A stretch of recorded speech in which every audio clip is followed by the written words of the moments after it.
Alors, je suis peut-être d'humeur un peu poétique en ce moment, mais ces dernières semaines, à plusieurs reprises, je me suis dit que quand même, il n'y a rien de plus beau que les couleurs de l'automne. Peut-être que c'est cet automne qui est particulier, ou peut-être que c'est moi qui suis, je ne sais pas.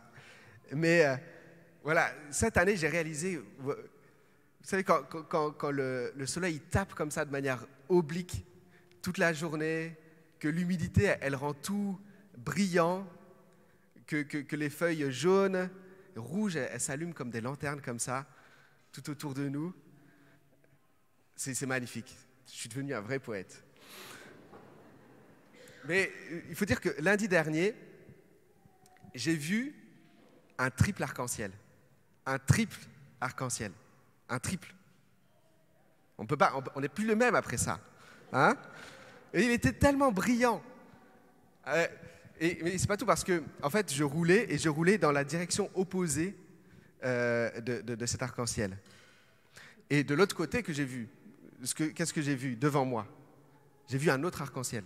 C'est-à-dire que, et puis en plus j'étais sur une autoroute et la route était humide et il y avait un peu ces gouttelettes là, vous savez, soulevées par les voitures de devant. Ce qui fait que j'avais un arc-en-ciel sur la route, un morceau d'arc-en-ciel devant moi et dans le rétroviseur, un triple arc-en-ciel. C'était presque une expérience mystique. Incroyable. Donc les lumières de l'automne, c'est juste incroyable. Et bref, si je dis ça, c'est pour dire un peu le contraire. C'est bête, hein? Mais à la fois l'automne, c'est merveilleux, et à la fois il y a aussi une sorte de mélancolie qui arrive, avec le changement d'heure là, avec le raccourcissement des jours, la nuit qui s'allonge, le froid, c'est terrible. On sent bien que la fête, elle est finie, quoi. À Paris, ils remballent les terrasses, ça y est. De toute façon, elle ne servait plus à rien, hein. Ça fait longtemps que la soupe a remplacé le rosé. Et il va falloir se préparer pour de longs mois d'hiver, on le sent venir. Et voilà, justement, donc dernièrement, j'étais un peu dans un état mélancolique, peut-être d'où mon esprit poétique, je ne sais pas, un genre de découragement. J'étais dans la plainte cette semaine un peu, l'apitoiement sur moi-même, la morosité, nerveux comme ça. Ça arrive à tout le monde, hein. Et je cherchais de la part de Dieu un encouragement. Une parole qui me conforte, une parole qui me donne de la force, qui me met en route, quoi. Et j'ai ouvert ma Bible, et dans mes lectures, je suis tombé sur une promesse merveilleuse, magnifique. Et c'est cette promesse que je voudrais partager avec vous aujourd'hui. Et vous allez voir, Dieu fait tellement bien les choses que c'est une promesse qui tombe pile dans notre thème, les uns les autres. Il est incroyable. Elle se trouve dans l'épître aux Éphésiens, chapitre 5, les versets 18 à 20. Éphésiens 5, versets 18 à 20. Et je vais lire dans la Nouvelle Français courant. Donc c'est l'apôtre Paul qui écrit cette lettre aux membres d'une église qu'il affectionne beaucoup et qui leur dit « Ne vous enivrez pas de vin. Il mène à un comportement malfaisant. Mais soyez remplis de l'Esprit Saint. Encouragez-vous les uns les autres par des psaumes, des hymnes et des cantiques inspirés par l'Esprit. Chantez des cantiques et des psaumes pour louer le Seigneur de tout votre cœur. Remerciez Dieu le Père en tout temps, pour tout, au nom de notre Seigneur Jésus-Christ. » Amen. Encouragez-vous les uns les autres. La Bible du Semeur, donc qui est une autre traduction en français courant, rend ce passage un peu différemment. Et comme je lis souvent la Semeur à la maison, j'ai d'abord reçu ce passage dans la version Semeur. Et la Semeur traduit comme ça, elle dit « Laissez-vous remplir par l'Esprit, ainsi vous vous encouragerez mutuellement par le chant de psaumes, d'hymnes et de cantiques inspirés par l'Esprit. » C'est-à-dire que c'est une promesse ou alors une conséquence. Laissez-vous remplir par l'Esprit Saint, alors vous vous encouragerez les uns les autres. Si telle condition est remplie, alors on aura tel résultat. Et la condition, c'est le fait d'être rempli par l'Esprit Saint constamment. Et le résultat, c'est qu'on s'encourage les uns les autres par notre vie de louange. C'est très intéressant. C'est très intéressant parce que c'est comme une recette, un peu. Hein? Si à la fin, on n'a pas le résultat attendu, si notre tarte au fromage alsacienne, elle est toute sèche et pâteuse, avec une pâte comme ça, rien à voir avec une situation vécue cette semaine non plus, hein, c'est que dans la démarche, à un moment, on s'est planté, on s'est trompé dans la recette. Et donc, si cette chose si belle qui est décrite par l'apôtre Paul n'est pas ce qu'on vit, si le fait d'être encouragé par la vie de louange de nos frères et de nos sœurs, ou si le fait d'encourager nos frères et nos sœurs par notre vie de louange, ce n'est pas ce qu'on vit, c'est que probablement il y a un problème dans la recette, il y a un problème dans le processus. Il y a un problème dans notre manière d'être constamment rempli de l'Esprit Saint plutôt que de vin. Formulation un peu étrange au passage. Donc, je vous propose de nous arrêter un petit peu sur la promesse de Paul, cet encouragement mutuel, et puis on va se demander ce qui nous empêche de vivre pleinement cette réalité, et puis comment mieux le faire, pour qu'on soit les uns pour les autres des multiplicateurs de courage cet automne, maintenant. La promesse de Paul. Je trouve que c'est intéressant que Paul souligne l'effet de notre louange, de notre chant, de notre vie avec le Saint-Esprit sur les frères et les sœurs de l'Église. C'est original. Hein? Je ne sais pas, moi j'entends pas mal parler de l'effet que notre louange a sur nous-mêmes, sur notre propre vie. Ça, c'est un thème classique. On parle pas mal, même si on n'en parle pas assez, jamais assez, hein, mais on parle pas mal de la louange comme un lieu de combat spirituel, comme une démarche qui nous permet à la fois d'affirmer la grandeur et la puissance de Dieu et à la fois de la voir effectivement à l'œuvre dans nos vies. On dit aussi que la louange, c'est le sens de notre vie, c'est le mode de vie qu'on vise individuellement et collectivement en Église. C'est ce qu'affirme notre projet d'église d'ailleurs. Hein. Nous voulons faire de la louange notre mode de vie. C'est-à-dire que plus que des chants, des prières, la louange est une attitude de reconnaissance, de joie en Dieu et un mode de vie où chacun de nos gestes, chacune de nos attitudes reflète la gloire de Dieu, rend gloire à Dieu et déclaration d'amour pour Dieu. Un mode de vie qui est marqué par la reconnaissance, la confiance, le dialogue avec Dieu, c'est ça notre but. Les effets de la louange sur notre propre vie. On pourrait en parler pendant des heures et des heures. J'étais passionné aussi, à la lecture de l'œuvre de John Piper, de contempler la louange du point de vue de Dieu. Combien tout ce que Dieu fait dans ce monde, depuis la création jusqu'à l'œuvre de Jésus, a pour unique but, de montrer sa propre gloire. De pointer sa bonté, sa générosité, sa grandeur. Combien tout ce qu'il fait, il le fait pour que les regards se tournent vers lui et s'émerveillent de lui, de sa gloire, de qui il est. Combien il aime être la source de la joie et du bonheur de l'ensemble de sa création. Parce qu'il sait qu'il n'y a pas de plus grand bonheur, qu'il n'y a pas de bonheur plus solide que le bonheur de se réjouir en lui. Dieu fait tout pour être l'objet de nos louanges. Voilà, l'effet de notre louange sur Dieu, la joie qu'elle lui cause, combien il la recherche, c'est passionnant. Ce thème aussi, on pourrait en parler des heures, il est présent dans toute la Bible. Mais parler de l'effet de notre louange sur nos frères et nos sœurs, comme ça, à première vue, ça me paraît étrange. Déjà, ça voudrait dire qu'il faudrait que notre louange soit connue, dite, vue, entendue des autres, que notre louange soit connue des autres. La louange ne serait donc pas seulement une affaire entre Dieu et moi. Elle serait aussi un acte social, un acte public. Je ne sais pas vous, mais en pensant à cette dimension de la louange, moi j'ai tout de suite en tête ces gens-là, super religieux, qui aiment se mettre en avant, qui adorent être admirés pour leur vie spirituelle qui est si riche, si profonde, pour la beauté de leur louange, qui ils font tout pour se faire remarquer, pour se faire aimer. Voir quelqu'un utiliser la louange, du coup qui n'est plus une louange vraiment, pour détourner pour soi un peu de la gloire qui est due à Dieu, il n'y a rien d'encourageant là-dedans. Au contraire, c'est très décourageant. Donc Paul, il ne peut pas être en train de parler de ça dans ce passage. Ce n'est pas de ça qu'il parle. Il ne dit pas « essayez d'être admiré à cause de votre louange ». Ce n'est pas ça qu'il dit. Mais si l'apôtre met en valeur le rôle d'encouragement de notre louange sur les autres, pour les autres, et le rôle d'encouragement de la louange des autres pour nous, c'est bien qu'il encourage, c'est bien qu'il valorise le spectacle de la louange, au sens littéral du mot. C'est-à-dire la louange qui s'offre au regard,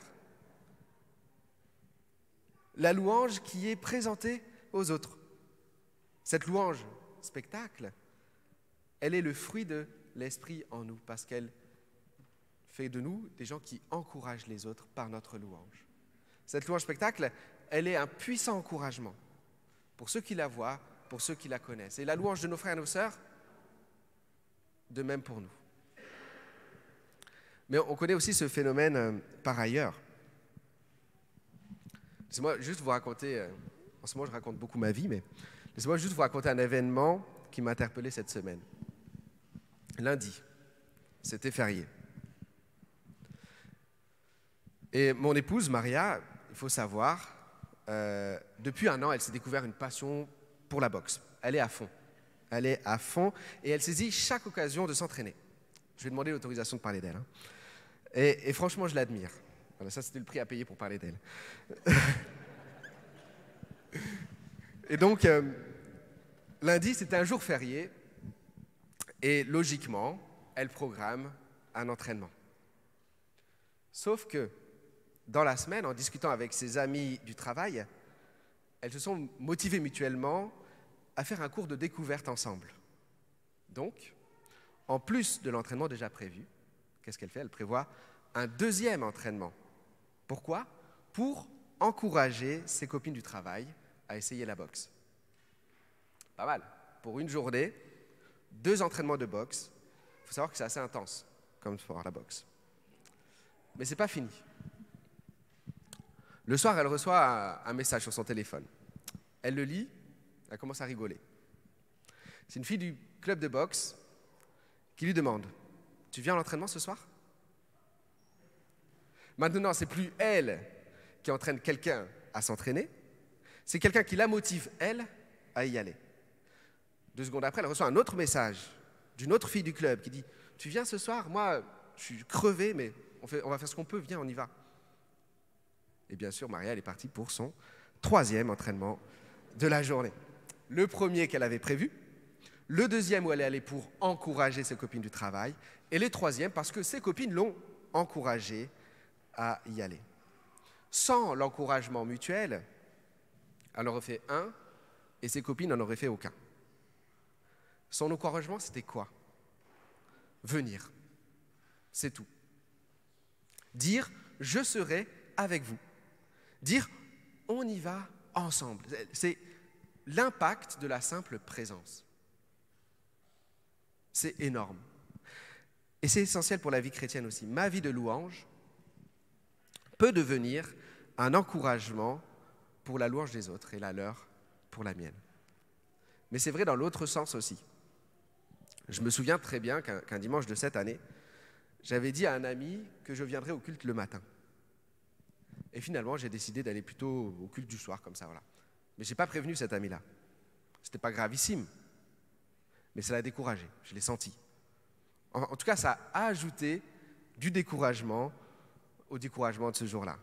Un coup parmi les coups qu'il était en train de prendre en ce moment-là. Autant la présence a un impact, autant l'absence a un impact aussi. Et c'est pour ça que le culte en ligne, pour moi, il a changé du tout au tout quand on a commencé à prendre conscience de la présence des uns et des autres pendant le culte. Alors c'est différent qu'au temple, hein, mais le fait de se retrouver sur le chat, sur les apéros Zoom, ça change tout. Notre présence les uns aux autres, à partir de ce moment-là, pour moi, c'est devenu un vrai culte. Quand on était chacun devant notre écran, seul, on regardait un culte qui était ailleurs. Mais quand on est avec une communauté, avec des frères et sœurs, quand on est ensemble, ça devient un vrai culte. Notre présence les uns aux autres, notre louange ensemble, c'est un encouragement mutuel qui est essentiel à la vie chrétienne, qui est un fruit de l'esprit.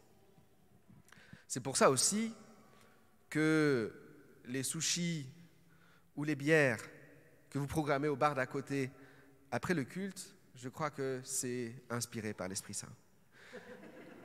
Je crois que les messages que vous envoyez, on se voit au culte, ou je vais à la mini-église cette semaine, tu viens, tout ça, c'est des fruits de l'Esprit.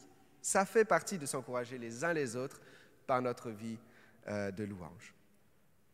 Être là pour encourager les autres. Louer Dieu, prier, faire des choses avec Dieu, devant les autres, avec les autres. Lire sa Bible au salon plutôt que dans sa chambre. Être ensemble devant Dieu, on a besoin de ça. C'est le projet de Dieu. C'est même la promesse de Dieu, c'est son cadeau. Et quel cadeau, hein? Franchement, qu'est-ce qu'on pourrait imaginer de meilleur? Ces versets, quand je les lis, je suis rempli de joie. Une vie remplie de la présence de Dieu. Une vie avec des frères et des sœurs qui nous fortifient et que nous, on fortifie. Où on s'encourage, où on est là les uns pour les autres. Une vie ensemble. Une vie où en tout temps, on est capable de se réjouir de la bonté, de la grandeur, de la beauté de Dieu, à plein poumon, par nos chants. Une vie qui est caractérisée par le chant. Je ne sais pas ce qu'on peut rêver de mieux en fait. Le chant de joie, le chant qui dit la beauté, le chant qui dit l'amour, le chant ensemble, le chant qui dit le corps qu'on forme, le chant qui dit la victoire qui a été acquise pour nous à la croix. Et c'est ça la vie en fait. Je veux cette vie. Je veux toujours plus de cette vie-là. On a soif de cette vraie fraternité.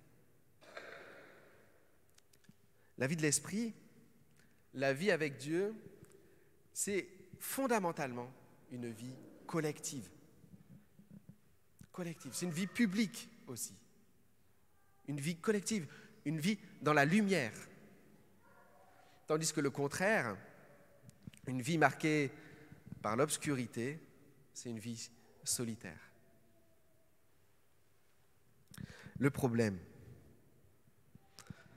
évidemment, cette vie où on s'encourage mutuellement à saisir les occasions pour louer Dieu, ce n'est pas toujours ce qu'on vit. D'abord, parce qu'il n'y a pas que les gens de l'Église dans la vie. Il faut le dire aussi. Heureusement, on a le travail. Heureusement, on a la famille. Et bien sûr, il faut prendre du temps seul aussi. Jésus, il avait une vie très équilibrée de ce côté, entre ses bains de foule, entre ses temps privilégiés seulement avec son cercle très restreint, et puis ses moments de solitude. Cet équilibre, il est bon. On n'est pas toujours en train d'encourager des frères et des sœurs de l'Église. Mais il y a un verset plus haut dans le texte qui est important, c'est le verset 16. Et il dit, donc Paul écrit, Éphésiens 5, verset 16, « Saisissez toutes les occasions qui se présentent à vous, car les jours que nous vivons sont mauvais. » Saisissez toutes les occasions qui se présentent à vous. Ce n'est pas ce qu'on vit. Déjà, pour certains d'entre nous, l'importance d'encourager les autres par le spectacle de notre louange ne nous était simplement jamais passée par la tête. Ni l'idée de s'exposer à la louange des autres pour être encouragé par leur louange. Ça n'est pas à l'idée. Pour d'autres, c'est simplement quelque chose qui nous vient naturellement, sans qu'on y pense particulièrement. Mais en fait, ce que Paul demande, c'est ni l'un ni l'autre. Il dit d'être intentionnel dans ce mouvement. Intentionnel et plutôt offensif en fait. Saisissez toutes les occasions. Toutes, c'est plutôt intense. Et puis il y a une notion d'urgence aussi, une notion de risque qui va avec, parce que les temps que nous vivons sont mauvais. Il y a un danger. C'est-à-dire qu'il y a un combat qui se joue derrière ça. L'environnement dans lequel on vit, il est hostile, il n'est pas amical. On est en zone de guerre, on n'est pas en zone de sécurité, même si tout paraît calme et paisible. On n'est pas en zone sécurisée. Et d'ailleurs, notre passage d'aujourd'hui, là, le texte que je viens de lire, cette promesse d'encouragement mutuel par la louange, il vient en conclusion de tout le chapitre 5 d'Éphésiens, qui parle du combat entre la lumière et l'obscurité. Et puis il vient avant le chapitre 6, qui parle évidemment du combat spirituel de manière très claire. Donc c'est un peu comme ce qu'on vit avec l'arrivée de l'automne finalement. La nuit, elle veut gagner du terrain à l'intérieur de nous. Et dans le cœur de ceux qui nous entourent aussi, c'est pareil. La morosité, le découragement, ils sont dans une opération de conquête en ce moment. En tout temps, hein. Ils veulent conquérir du terrain. Et comme dans chaque combat, dès qu'on relâche notre attention, l'ennemi gagne du terrain, c'est instantané. Et si on ne parvient pas à saisir les occasions de vivre la louange avec d'autres, si on perd du terrain, si on perd peut-être du courage à un moment, eh bien au fond, je pense que c'est que, sans s'en rendre compte, on cherche à combattre l'obscurité avec les mauvaises armes. On change d'arme. Au fond, c'est ça. Et c'est très concret. La formule de Paul, un peu étrange là. Ne vous enivrez pas de vin, mais soyez remplis de l'esprit. Elle est très parlante. Et c'est une vraie alternative. Et je pense qu'on pourrait la prendre presque littéralement. Certains pourraient la prendre littéralement. Parce que l'alternative est vraiment l'alcool ou l'esprit. Dans la fête, mais aussi dans la détresse, on va chercher le courage, on va chercher l'énergie, la force supplémentaire pour tenir soit dans le vin, soit en Dieu. Le vin, c'est quoi? C'est pas seulement le vin. Le vin, c'est l'automédication, nos remèdes inventés, nos remèdes personnels qui nous permettent de tenir encore un petit peu sans demander de l'aide. C'est nos manières de nous doper légèrement, de nous anesthésier un petit peu pour tenir juste un peu plus tout seul, juste le temps qu'il faut sans perdre la face. Un verre, un joint, une cuite, un pot de glace, un achat compulsif, des heures d'écran sans but comme ça, un porno, je ne sais pas. C'est soulagement immédiat, immédiatement regretté. Et Paul, dans Éphésiens 5, verset 5, il parle de ça. Il parle en termes d'inconduite sexuelle, d'impureté de toutes sortes, d'avidité. Il parle beaucoup de l'avidité, la soif de posséder. Et il les qualifie de forme d'idolâtrie. Parce que ce dont on attend le secours, ce dont on attend le bonheur, ça devient notre Dieu. Et quand on choisit les mauvais remèdes, les mauvaises armes pour combattre, on se trompe de Dieu. Et ce qu'on fait, c'est qu'on trahit, on rejette Dieu, le vrai Dieu. Et Dieu, il déteste ça. Et pourtant, on le fait tellement souvent. Mais en même temps, tout autour de nous, les gens se soignent seuls. Hein? Dans nos familles, on a toujours vu ça. Nos amis, nos collègues, les gens qu'on voit dans les films, dans les séries, dans les romans, tout le monde en fait. Ces petits palliatifs, forcément, ils sont la norme. Et du coup, on croit qu'ils sont anodins, qu'ils sont acceptables, que c'est rien, c'est pas grand-chose. Et on s'éloigne de Dieu. Et on rate la recette. Et on ne vit pas la promesse. Et on n'est pas encouragé. Et on n'encourage pas. Et notre vie n'est pas louange ensemble.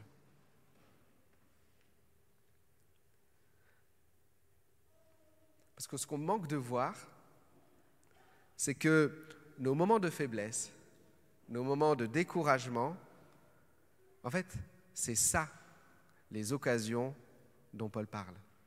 Hein?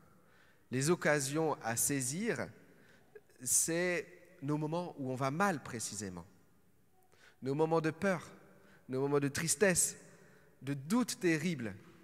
C'est ça les occasions à saisir. Ce n'est pas autre chose. C'est précisément ça. Les moments où on est faible, où on ne peut plus, où on désespère. C'est ça les occasions à saisir. Les combats sont précisément les occasions de choisir les bonnes armes. Plutôt qu'un petit supplément de force dans l'enivrement, plutôt que l'isolement, on est encouragé à saisir les occasions de se tourner vers Dieu.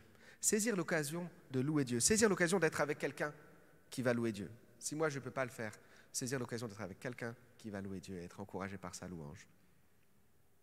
Plutôt que l'isolement. Tout ce qui est mis en lumière devient lumière, dit Paul. Verset 14 du chapitre 5. Tout ce qui est mis en lumière devient lumière. Tout ce qui est mis en lumière devient lumière. C'est-à-dire que ta plus grande honte aujourd'hui deviendra lumière, deviendra bénédiction demain si tu l'exposes à Dieu. Ta plus grande peur aujourd'hui sera ta bénédiction demain si tu l'exposes à Dieu. Ta plus grande tristesse aujourd'hui sera ta bénédiction demain. Elle deviendra lumière si tu l'exposes à Dieu. C'est-à-dire si tu ne l'ignores pas, si tu ne cherches pas à la cacher, si tu ne cherches pas à l'anesthésier, mais que tu l'exposes à la lumière. On peut venir à lui comme on est, avec le cœur embrumé, le cerveau sombre, et on verra le soleil de sa grâce frapper cette obscurité de la plus belle des lumières. Et on verra le feu de son esprit descendre sur nous, et on verra la pluie purificatrice de son amour nous inonder, et un arc-en-ciel des plus nets nous rappeler l'alliance qu'il a faite avec nous à la croix. Il ne nous lâchera pas. C'est en automne que la lumière est la plus belle. C'est quand l'obscurité semble gagner du terrain que la lumière est la plus belle. Choisis l'esprit, pas le vin. Sa grâce, sa liberté, c'est pour toi. Et ton regret, ton erreur, ta peur, c'est derrière. Parce que Jésus a donné sa vie à la croix pour t'en libérer. Et ça, c'est déjà fait. Crois-le et vis. Tout de suite. On peut choisir le vin et immédiatement après, l'esprit. Pas besoin de payer le prix avant de choisir l'esprit. Crois-le et sors de l'apitoiement. Tout de suite, sors de la culpabilité. Tout de suite, reçois sa grâce. Crois en sa grâce. Et enivre-toi de son esprit. Enivre-toi de sa présence au cœur de sa vie. Possible par Jésus, possible par la croix, possible par son pardon. Regarde tout autour de toi et vois tes frères et tes sœurs qui chantent aussi sa victoire, qui crient avec toi sa grandeur, qui trouvent en lui le courage dont ils ont besoin. Et vois autour de toi ces gens qui autrefois étaient désorientés, qui rejoignent la lumière, la louange de ceux qui choisissent la mise en lumière de leur faiblesse plutôt que les ténèbres qui essaient de les cacher.